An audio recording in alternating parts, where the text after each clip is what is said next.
Bonjour Mathieu. Bonjour. Mathieu Simonis, donc avocat au barreau de Liège et fondateur du groupe Facebook, d'abord Masque Anti-Masque, puis qui s'est renommé Covexit. Explique-moi un petit peu quelle a été la genèse du groupe. Mais la genèse, elle est relativement simple.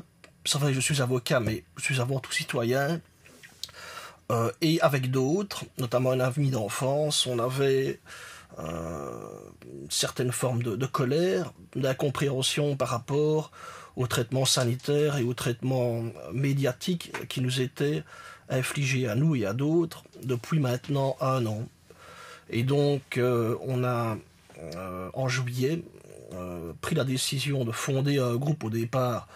On ne pensait pas que ça prendrait une telle ampleur, où nous relayons souvent d'ailleurs des articles de presse, médias mainstream, des fois un peu médias alternatifs, pour tenter d'abord de rassembler toute une série de citoyens qui, comme nous, se posaient différentes questions par rapport à ces mesures que nous subissions, et également pour en informer d'autres, et pour essayer de créer une forme de communauté contestataire, de citoyens, avec tout d'abord, parce que la genèse a été longue, il y a une certaine forme de chronologie, on avait réfléchi à la constitution d'une SBL, avec un système de crowdfunding, etc., pour entreprendre des actions judiciaires. Ensuite, suite à toute une série de décisions administratives qui sont tombées, notamment du Conseil d'État, où on a très vite compris que la jurisprudence administrative n'allait pas changer par rapport à ces différentes mesures qui avaient été prises, on est plutôt entré dans une phase de contestation politique, avec notamment des manifestations. C'est vrai que l'autre administrateur et moi, on était par exemple à Liège lorsque nous avons été pris en tenaille sur le pont Maguin par la police. Nous avons également participé à d'autres formes de contestation. Nous avons écrit une carte blanche dans la presse. Nous avons alerté certains politiciens, femmes et hommes politiques, par rapport à la situation et au désarroi grandissant dans la population. Parfait. Et alors, éventuellement, il y a des gens qui disent, bon, voilà, ces gens sur ce groupe sont là essentiellement pour se plaindre, pour contester, mais est-ce qu'ils apportent quelque chose de constructif ? C'est vrai que on peut nous prendre pour des grincheux. D'ailleurs, on a été stigmatisé par une certaine presse au départ, il ne faut pas le cacher. On nous a associés à des groupes conspirationnistes, ce qui n'était pas vrai. On nous a associés à des complotistes, ce qui n'était pas vrai. J'avais d'ailleurs donné une interview dans un journal de qualité. C'est vrai, le journaliste avait repris mes termes mot pour mot, mais l'article dans son ensemble était un article qui concernait certains groupes conspirationnistes, etc., en Europe, et donc finalement on était quelque part associés à cette forme de contestation. C'est vrai, nous avons un grand respect pour les personnes qui ont des formes de contestation plus dures, plus virulentes, mais toujours on a tenté d'avoir un esprit modéré, explicatif, pour justement essayer d'avoir un poids dans l'opinion, un poids susceptible évidemment de faire changer les choses et de permettre aux politiciens qui sont quand même, c'est vrai pour le moment, assez mal pris avec ces experts. On sent quand même qu'il y a une forme de surenchère dans la communication anxiogène maintenant depuis de nombreux mois. On voulait vraiment que le politique reprenne la main et écoute davantage les besoins de la population par rapport à ces restrictions de liberté qui durent, qui perdurent et qui semblent, à mon avis, encore durer longtemps. Ok. Alors, il y a eu maintenant, donc, Covexit a été fermé. Donc, tu peux m'expliquer, est-ce qu'on t'a donné les raisons pour lesquelles ça s'est fait? Mais je me les pose toujours. Parce que j'avais l'impression qu'on posait les bonnes questions. Nous avons été parmi les premiers à mettre en alerte la population, ou en tout cas les gens qui étaient membres de notre communauté, etc., sur des problèmes qui sont aujourd'hui très actuels, à savoir le passeport biologique, par exemple, à savoir l'ivresse médiatique, pour moi, dans laquelle s'est abîmé un certain nombre d'experts, avec les masques, notamment dont on évoquait la possible toxicité. On le sait aujourd'hui, il y a toute une série de masques qui ont été diffusés dans la population qui sont toxiques. L'effet des mesures, est-ce que l'effet était marginal ou est-ce que ces mesures avaient réellement un effet, un lien de causalité avec l'augmentation ou la diminution des courbes? Ce sont des éléments que nous avions évoqués parmi les premiers, notamment également le secret professionnel, le secret médical qui se pose actuellement par rapport à la campagne de vaccination, etc. Tous ces sujets, on les abordait avec une forme, c'est vrai, mais de modération. C'était pas du conspirationnisme.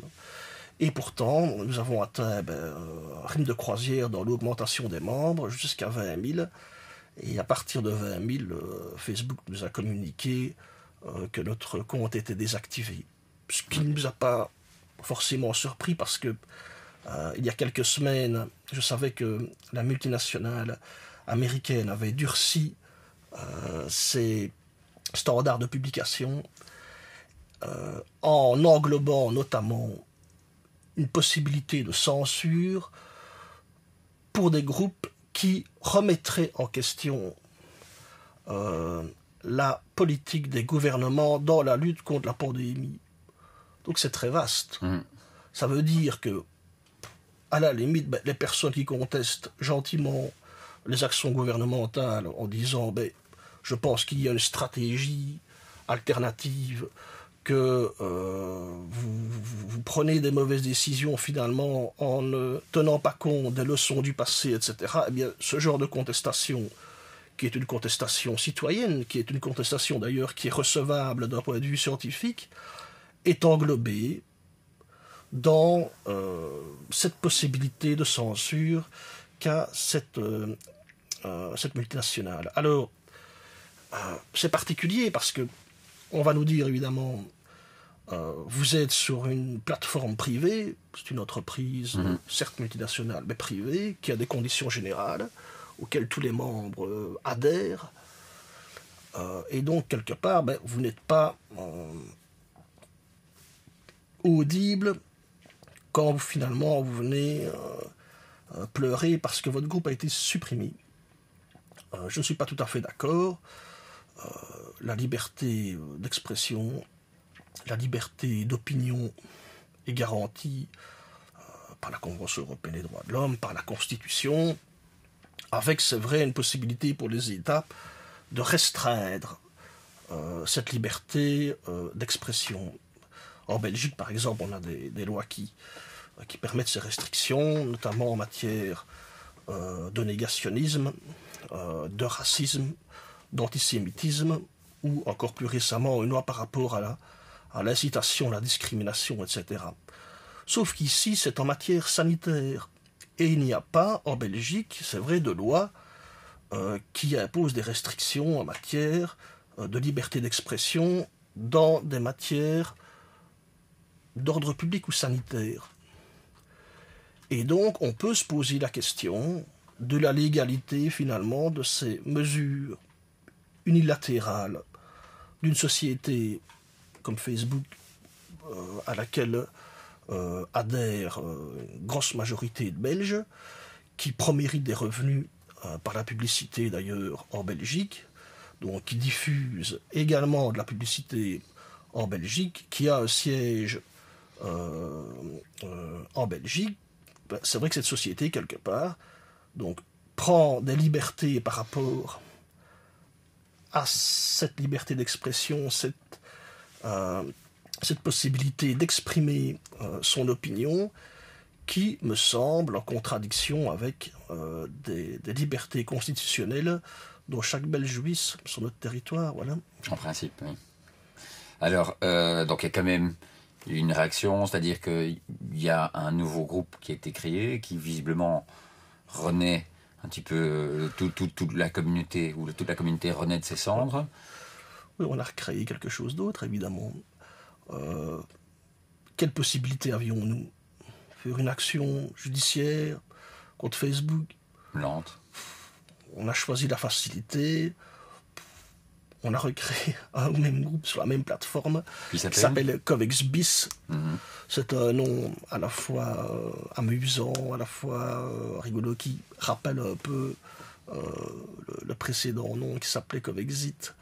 Et il a un certain succès, puisqu'en 48 heures, nous avons accueilli, je pense, 3000, 3500 membres. On est loin, évidemment, des 20 000 d'avant, mais la plupart des membres qui étaient, comment dire, les plus actifs dans la communauté se sont retrouvés sur ce nouveau groupe, et ça nous permet, comme avant, de diffuser des questions, des interrogations que se posent toute une série de personnes en Belgique par rapport à ce traitement sanitaire.